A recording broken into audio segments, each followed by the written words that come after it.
আমার মা হয়ে লজ্জা হয়। I see faces everywhere. I see faces everywhere. আর তোমার ছেলের বাবা হয়ে এতটুকু লজ্জা হয় না?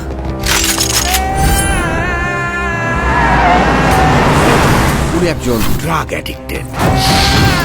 উনি একজন রেপিস্ট।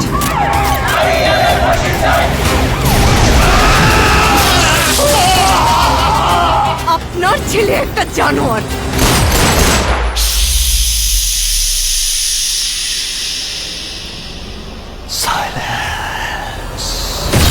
ওর এখনই এই অবস্থা, ওর ফিউচার কি? আমি আমার ফিউচার নিয়ে ভাবি না,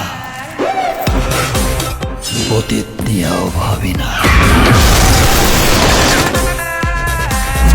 আমি শুধু একটা জিনিসই ভাবি, নিতু শুধুই আমার। নিতুরে না পারলে আমি পুরা দুনিয়া বরবাদ করে দিতে পারি।